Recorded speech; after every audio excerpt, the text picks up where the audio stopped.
welcome to another episode of the Nintendo 64 Nintendo podcast. First off, I want to apologize for the lack of content this week.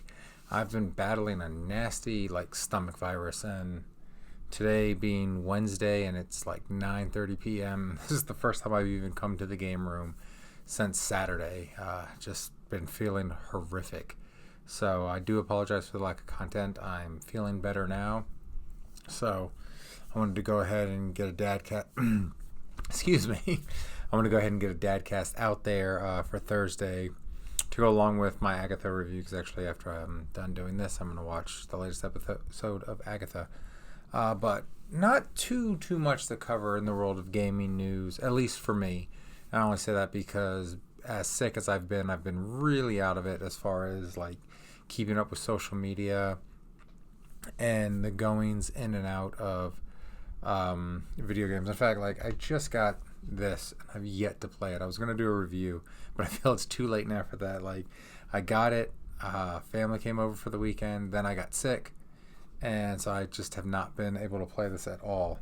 That's how sick I was. I didn't touch a single video game while I was sick. In fact, Prime Day has come and gone and didn't even look at any deals because I was just dying, basically. So, but like I said, feeling better now. I wanted to get a Dadcast up.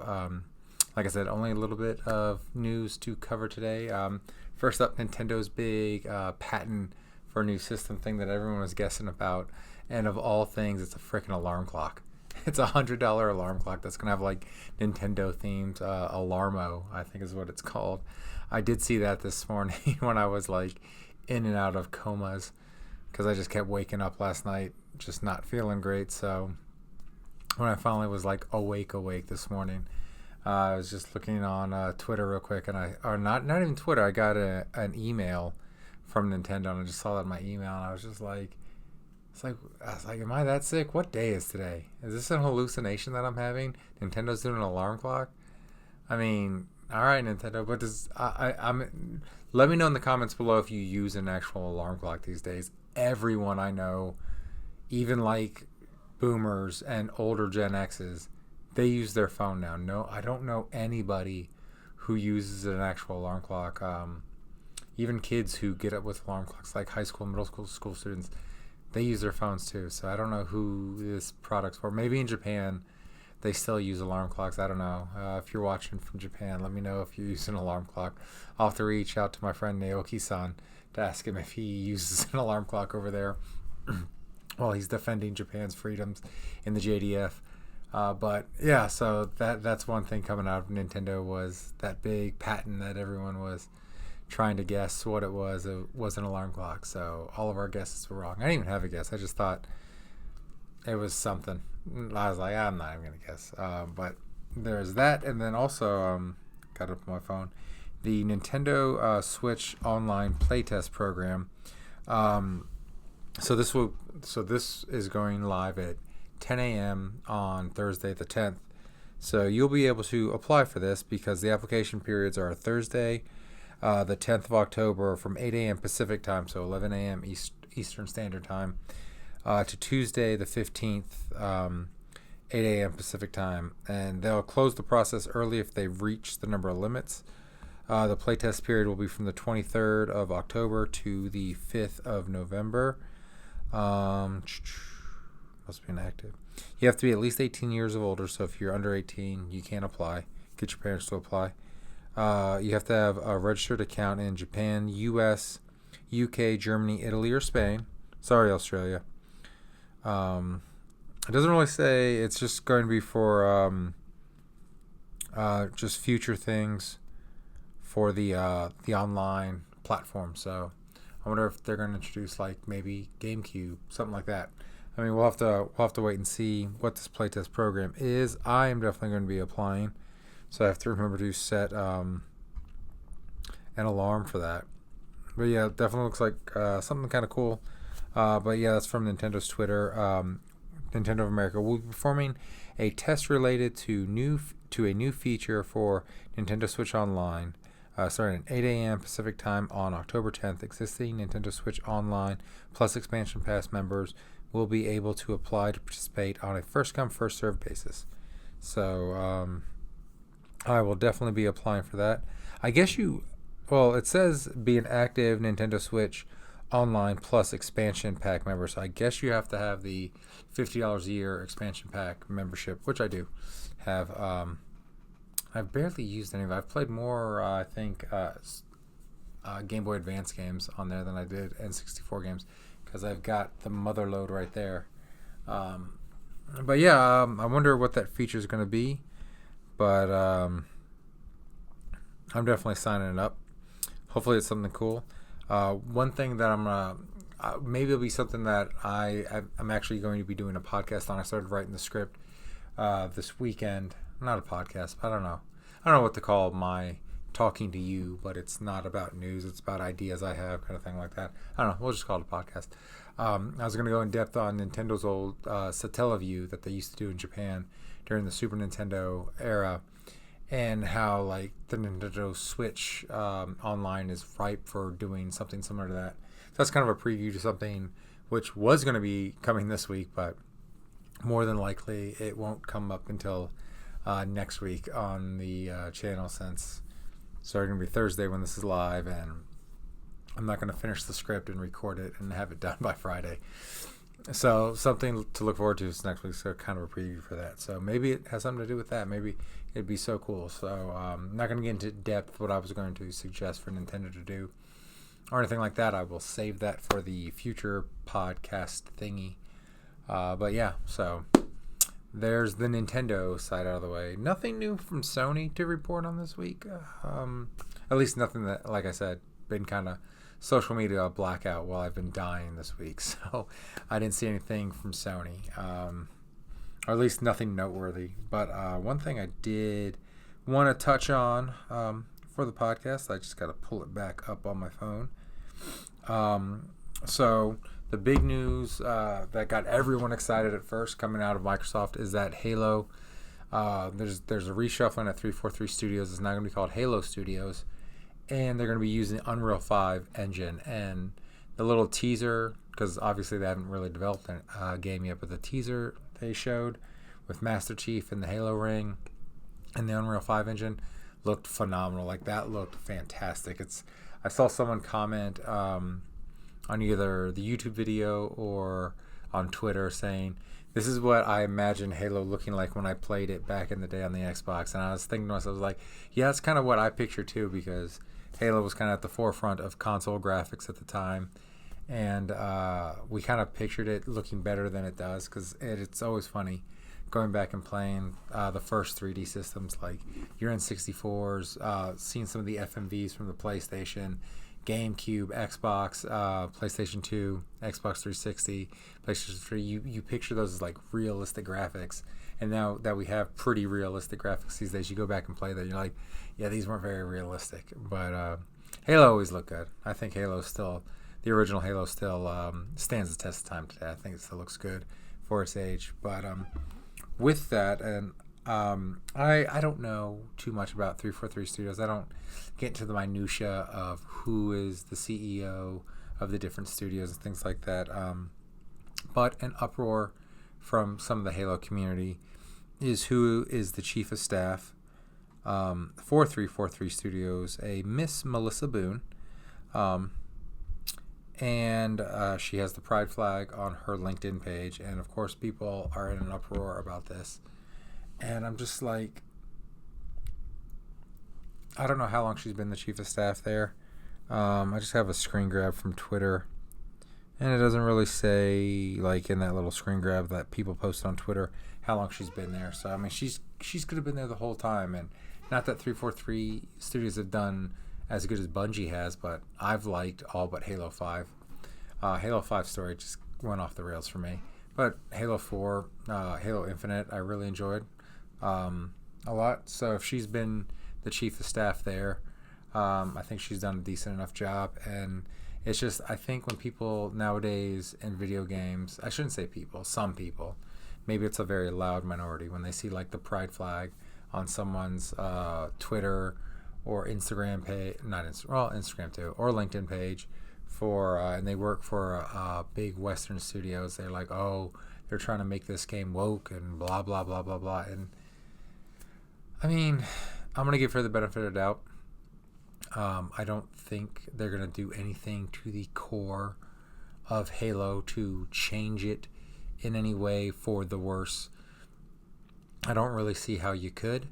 Halo's always been one of those games where you play as, Master Chief, you got Cortana, and you just kill a bunch of aliens.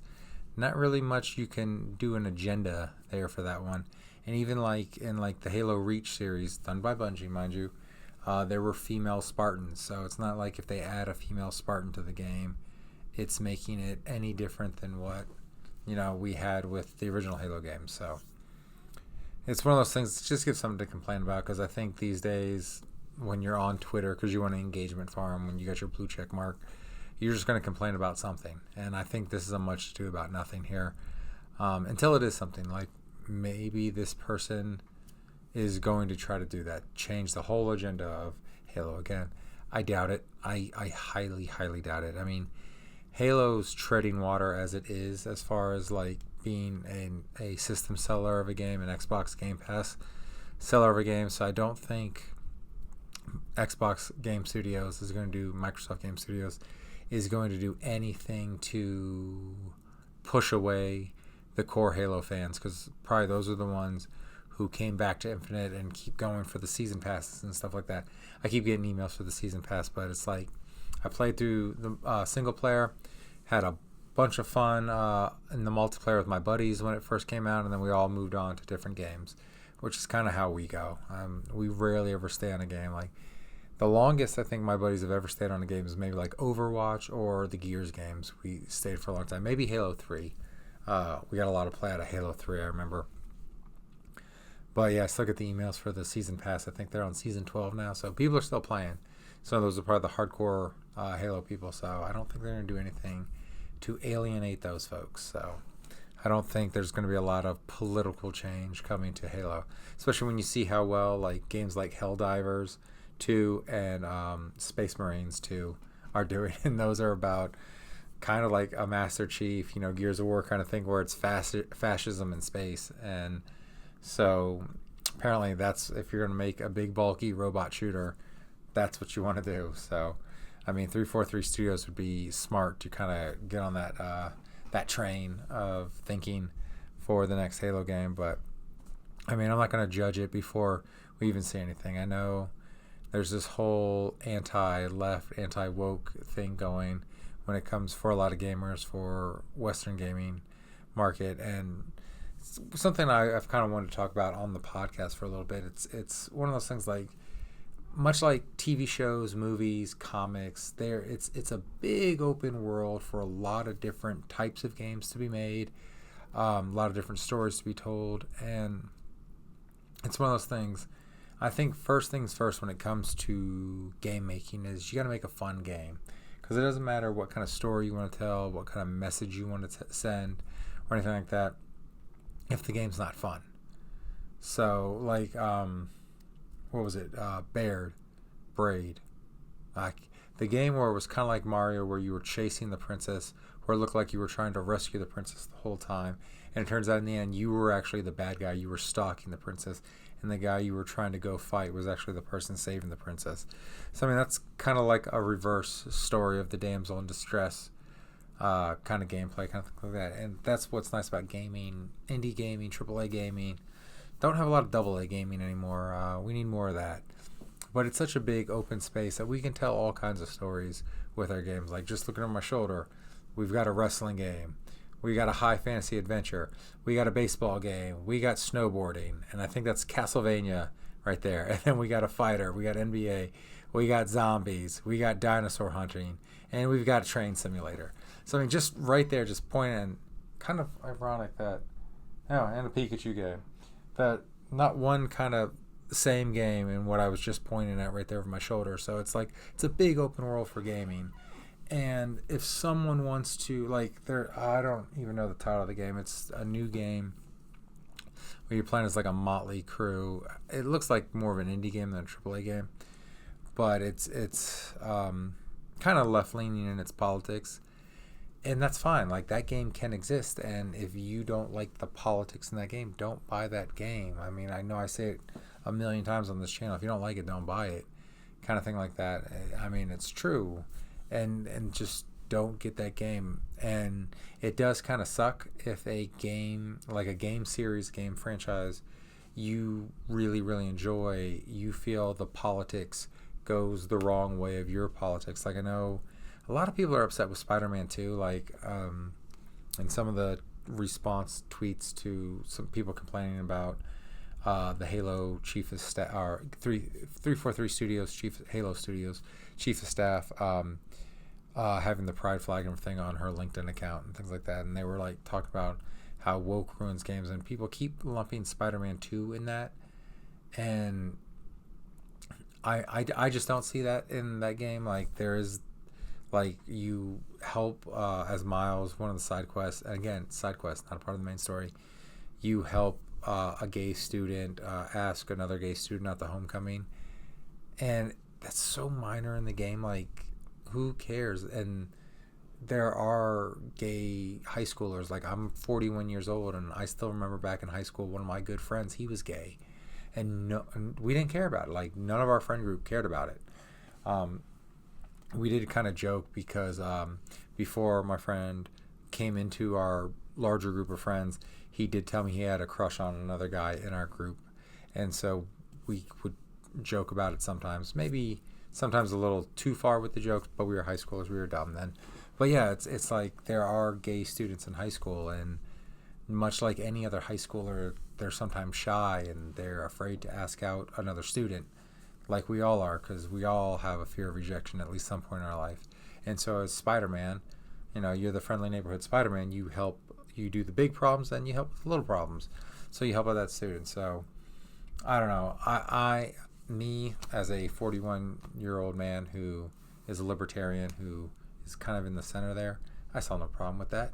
The only thing I didn't like about Spider-Man 2, and I guess you could have skipped it, I didn't know you could skip it, was when you're playing as Miles' girlfriend. I don't know if they ever actually say she's his girlfriend, but the graffiti thing, that was just boring and long, and I was just like, oh, God. Oh, and then also people complained about MJ being OP with her taser. Personally, I'd have cut out all the MJ things. I don't buy a Spider-Man game to play as MJ. I didn't like her levels in the first game, but at least in this game you get a taser, so if you get discovered, you don't automatically lose the level. Because I think those are like the only like levels I ever had to restart in the first one, was the sneaking levels. I didn't even like playing as Miles in that one sneaking level. That was annoying. I wanted to play Spider-Man. I want to swing around and beat up bad guys. But yeah, so that gets lumped in there with that. I guess for those two things, and I'm sorry, MJ is not as attractive as people want her to be. So again, it's kind of like, you might love Spider-Man and you're mad because of those things I just mentioned. But guess what? There's a bunch of other Spider-Man games out there you can play. You can play the first one that was on PS4.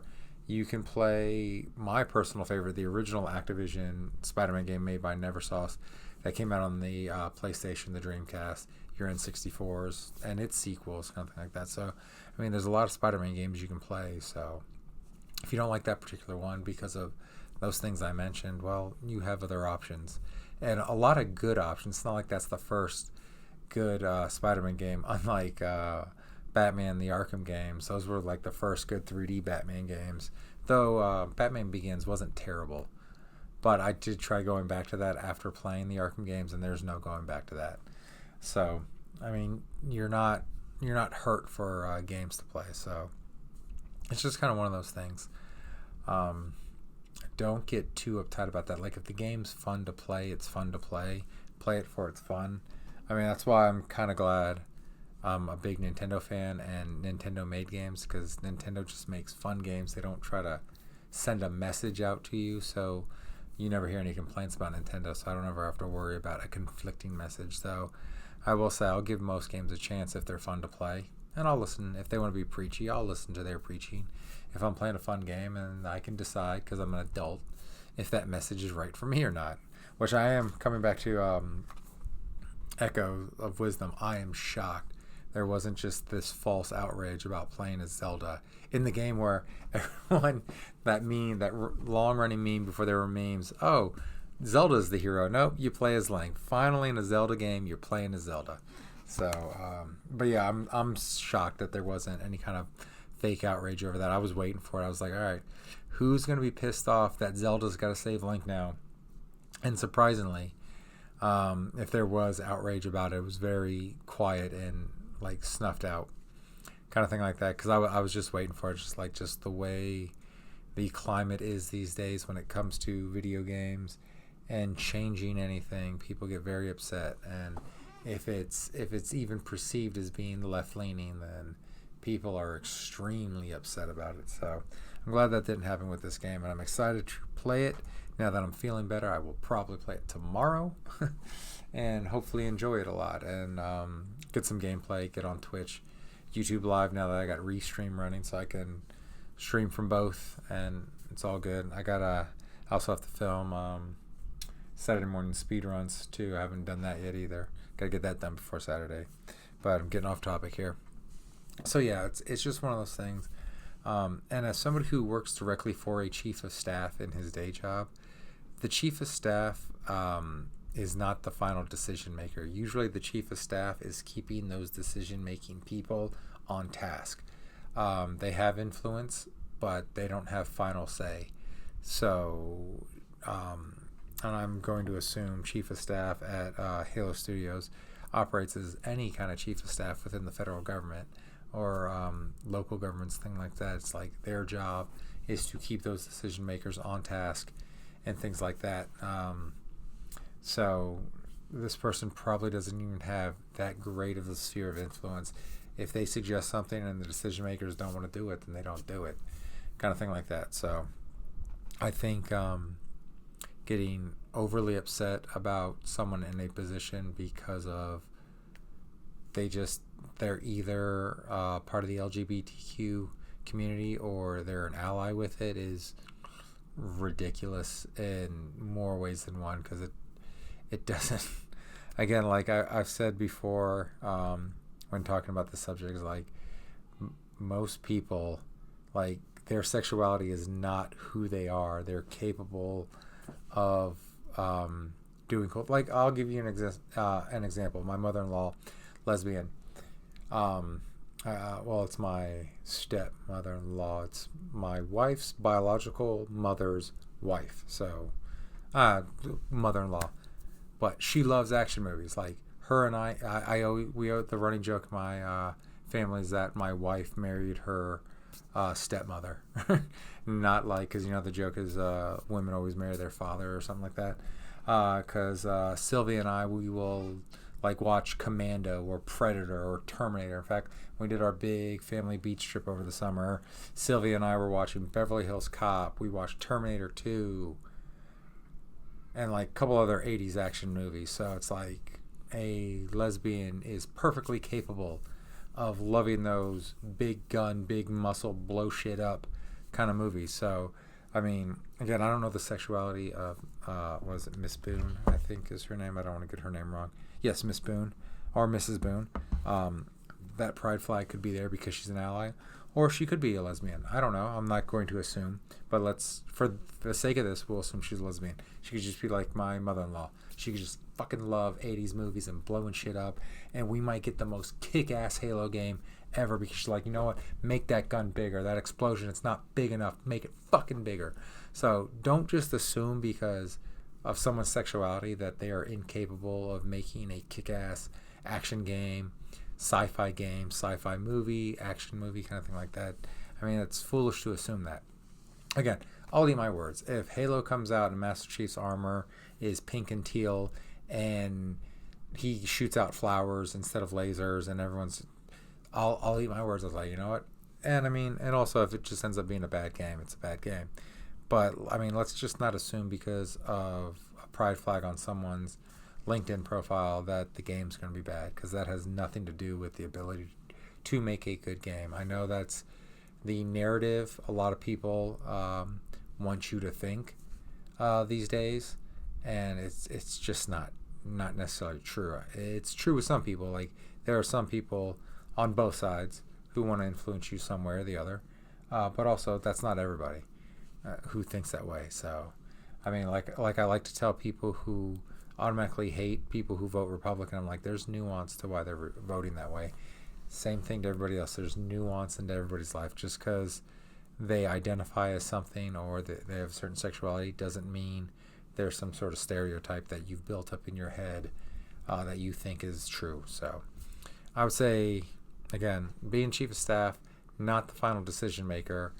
Chief of staff is the person who helps keep the decision makers on task. They do have influence, but not be all end all influence. So it's one of those things like, let's wait and see. Let's just see if Halo's good. I mean, they went.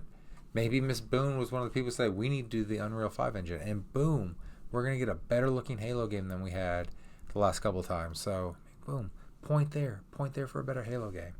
So it's just one of those things. Just like, don't give in to these grifters who are on Twitter trying to rage bait you into being pissed off over something you don't need to be pissed off over, at least yet. I mean, the next Halo game could be a pile of garbage, and then get mad.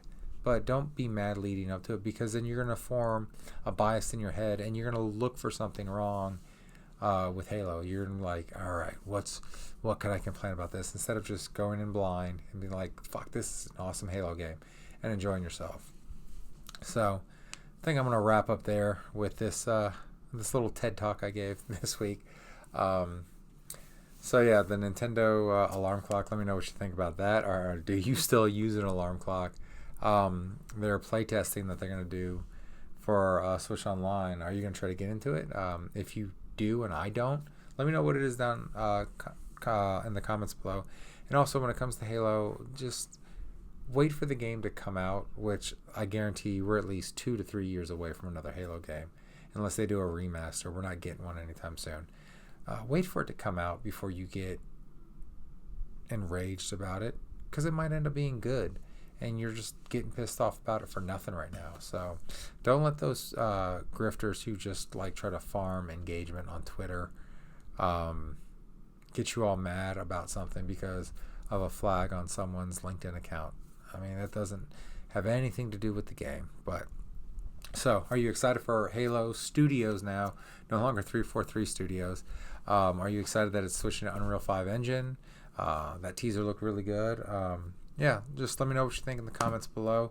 And again, I apologize for lack of content this week. I'm finally over my cold, virus, sickness, whatever the hell it was, and I'm back. I'm back to almost normal. So, yeah, take care, and as always, have a great rest of your day. Bye.